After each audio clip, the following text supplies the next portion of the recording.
तो जय Hind everyone, just decide. और आज का टॉपिक है सेल्फ बिलीफ। सेल्फ बिलीफ को एक्सप्लेन करने के लिए मैंने आज 2 एग्जांपल्स लिए हैं और ये 2 एग्जांपल्स सेल्फ बिलीफ के कंसेप्ट को अच्छे से पोर्ट्रे करते हैं, अच्छे से सूट करते हैं। तो शायद आप इनका रेफरेंस लेके इस टॉपिक को अच्छे से समझ पाएंगे, बेहतर रेफरेंस, बेहतर रिजल्ट निकाल पाएंगे। तो मेरा एग्जाम्पल होगा पहला, रोनाल्डो। CR7 उसका शॉर्ट फॉर्म नाम है, 7 उसका लकी नंबर है। उसके अचीवमेंट्स की बात करूँ तो उसने 5 चैंपियंस लीग जीत रखी है, उसके पास 5 बैलन डी'ओर्स हैं, उसके पास 4 गोल्डन बूट्स हैं, उसके पास एक यूरो कप है जो कि इंटरनेशनल ट्रॉफी बोली जाती है। अगर उसकी बैक स्टोरी की बात करूँ मैं तो वो 13 साल की उम्र में पोर्चुगल की स्ट्रीट साफ किया करता था जहाँ से वो बिलोंग करता था। तो उस स्ट्रीट को साफ करने से जो उसको अर्निंग मिलती थी वो जाके फिर वहाँ पे जो आसपास के रेस्टोरेंट्स थे, शॉप्स थी, वहाँ पे बर्गर खरीद खाता था। तो अगर मैं इंट्रोडक्शन दे रहा हूँ तो आप में से बहुत लोग अवेयर होंगे उसकी स्टोरी को लेकर, जैसे उसके कितने फॉलोअर्स हैं इंस्टाग्राम पे, वो कितना फेमस है।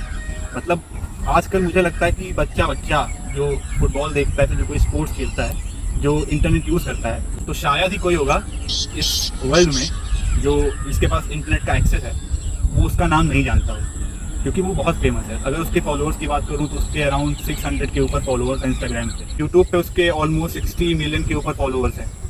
तो आसपास के सराउंडिंग में या फिर किसी और ने, उसके फैमिली मेम्बर ने कभी एक्सपेक्ट नहीं किया होगा कि वो आगे चल के एक से एक वर्ल्ड रिकॉर्ड जो बने हुए हैं उनको ब्रेक करेगा और one of the best football player बनेगा इन दी वर्ल्ड। तो अभी ऑलमोस्ट 600 मिलियन फॉलोअर्स लेके, और वो आज इस टाइम में हाईएस्ट पेड एथलीट है वर्ल्ड का। तो ये सब ऐसे बैठ के या फिर सोच के नहीं हुआ है, उसके अंदर एक बहुत बड़ी चीज़ थी, सेल्फ बिलीफ। आप उसके बहुत से इंटरव्यूज़ देखेंगे जिसमें वो बोलता है कि मैं अगर सोचूं, मतलब मैं अपनी बात करूं, तो मुझे लगता है मैं सबसे बेहतर हूँ, that I am the best player in the world, that I don't care what people saying, what people thinking. लेकिन उसकी माइंडसेट, उसका सेल्फ बिलीफ अगर उसको कोई एक्वायर कर ले तो वो कहाँ से कहाँ पहुँच सकता है वो खुद एक्सपेक्ट नहीं कर सकता। तो वो भी एक ऑर्डिनरी पर्सन ही था, वो पुअर फैमिली से बिलोंग करके भी आज यहाँ पहुँच गया है क्योंकि उसके अंदर सेल्फ बिलीफ बहुत ज़्यादा था। तो अगर उसकी जगह कोई और होता, यही एक्सपेक्ट करता कि मैं आगे चल के एक अच्छी जॉब सिक्योर करूँ, अपनी फैमिली कंडीशंस को बेटर बनाऊँ, अपना लाइफ एक नॉर्मल ज़िंदगी जी सकूँ ताकि मैं सर्वाइव कर पाऊँ। लेकिन उसका माइंडसेट ये था कि मुझे बेहतर बनना है, खुद में अपना ट्रू पोटेंशियल अनलॉक करना है। जैसे आज वो 42 ईयर्स ओल्ड है, लेकिन मोस्ट ऑफ द प्लेयर्स क्या करते हैं 38, 39 की एज में रिटायर कर जाते हैं। बट वो एक चीज़ चेस कर रहा है क्योंकि आज मतलब उसने फुटबॉल वर्ल्ड में जितनी भी ट्रॉफीज होती हैं, जितने भी अचीवमेंट्स होते हैं, सब अचीव कर रखे हैं, बस उसके पास वर्ल्ड कप नहीं है। बस वो उसको चेस कर रहा है और वो तब तक चेस करेगा जब तक वो जीत नहीं आता। तो अगर मैं एग्जाम्पल 2 की बात करूँ तो एग्जाम्पल 2 मेरा हुआ लायनल मेसी। मैंने उसकी जर्सी भी पहनी हुई है। वो भी one of the best player in the world है, one of the best player in the generation बोला जाता है उसको। उसके अचीवमेंट्स की बात करूँ मैं तो उसके पास 8 बैलन डी'ओर्स हैं, 6 गोल्डन बूट्स हैं, 1 वर्ल्ड कप ट्रॉफी है, 4 चैंपियंस लीग हैं। बार्सिलोना जो कि एक बहुत बड़ा क्लब है, और पेरिस सेंट जर्मन PSG, और अभी करंटली इंटर मियामी में खेल रहा है। तो ये भी 3 बहुत बड़े क्लब्स हैं फुटबॉल वर्ल्ड में।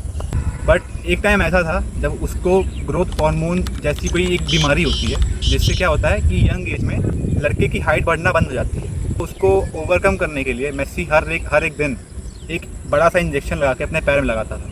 तो आप इमेजिन करिए कि कोई 12-13 साल का लड़का है और वो हर रोज़ फुटबॉल खेलने के लिए एक बड़ा सा इंजेक्शन अपने पैर में लगा रहा है। आपको पता होगा कि उसका ऑब्सेशन कैसा था फुटबॉल को लेके। मीडिया में थोड़ा ऐसा बोला जाता है कि मेसी जो है नेचुरल टैलेंट है, बट कोई भी टैलेंट बेटर नहीं बन सकता, कोई भी टैलेंट जो होता है, टैलेंटेड इंसान, वो चैंपियन नहीं बन सकता जब तक वो हार्ड वर्क ना करे, जब तक वो अपने अंदर सेल्फ बिलीफ ना रखे। एक टाइम ऐसा था कि जब उसको बोलते थे कि ये क्लब में सक्सेसफुल है बट वो इंटरनेशनल लेवल पे एक फेलियर है। उसके लिए उसको बहुत क्रिटिसाइज़ किया गया, उसको डिमीन किया गया। इन दी एंड वो 2022 में जाके अपना वर्ल्ड कप जीता। उसके पहले उसने बहुत से फाइनल्स खेले थे बट उसने वो अचीव नहीं करा था, सक्सेस अचीव नहीं करी थी, जिसके नाते लोग उसको फेलियर बोलते थे। बट इन दी एंड 2022 में उसने वर्ल्ड कप जीता और ये प्रूव किया कि अगर किसी के अंदर सेल्फ बिलीफ है तो कुछ भी अचीव कर सकता है। देखिए, मैं ये नहीं बताऊंगा आपको कि आप अगर आज स्टार्ट करेंगे तो आज ही आप फिर कल या 1 महीने में या फिर 1 साल में सक्सेसफुल हो जाएंगे, लेकिन टाइम लगता है। बट ये है, एक पॉसिबिलिटी होती है कि अगर आप मेहनत कर रहे हैं, आप खुद पे विश्वास रख रहे हैं और सही डायरेक्शन में मेहनत कर रहे हैं, तो इंडियन क्या होगा कि आपको सक्सेस ज़रूर मिलेगी। वो टाइम लगेगा, टाइम टेकिंग होगा, पेशेंस रखना पड़ेगा आपको खुद पे बिलीव करना पड़ेगा। सेल्फ बिलीफ बहुत बड़ा फैक्टर है इसके लिए। आप हो क्या सके आपको करना ही चाहिए कि आप अपने अंदर सेल्फ बिलीफ डेवलप करें। आप रोज़ डेली स्मॉल गोल्स बनाइए, उनको अचीव करिए, डिसिप्लिन रखिए, एक टाइम पे उठिए, सोइए, खाना खाइए, अच्छी मील एक्वायर करिए, अच्छी मील टेक करिए, और मोटिवेशनल वीडियोस देखिए, खुद पे वर्क करिए। जब आप धीरे धीरे कुछ चीज़ें अचीव करने लग जाएंगे तो आपके अंदर वो अपने आप इवॉल्व हो जाएगा, सेल्फ बिलीव। हो सकता है पहले आप फेलियर रहे हों अपनी लाइफ में कुछ अच्छा अचीव ना किए हों, बट ये टाइम ऐसा है कि अगर आप आज से स्टार्ट करें, अभी से स्टार्ट करें, डायरेक्शन अपनी सही रखें मेहनत करने की और बिलीव रखें खुद पे, तो फॉर श्योर आपको सक्सेस मिलेगी और आप बेटर करेंगे लाइफ में। तो हर एक पर्सन को पहले अपने आप को एनालाइज करना चाहिए, इंट्रोस्पेक्ट करना चाहिए और अपना गोल समझना चाहिए कि उसको करना क्या है। अगर वो अपना गोल एक्वायर कर रहा है, उसको अचीव करना है, तो उसके लिए बहुत ज़रूरी होगा सेल्फ बिलीव रखना अपने अंदर, अपने आप पे भरोसा रखना है, वरना वो गोल का कोई मतलब रह नहीं जाएगा। इन दी एंड चल के वो गिव अप कर देगा जब कोई ऑब्स्टेकल्स आएंगे। तो यही है कि सेल्फ बिलीव को एक्वायर करना है। फिर बस यही था, बाकी जय हिंद जय भारत।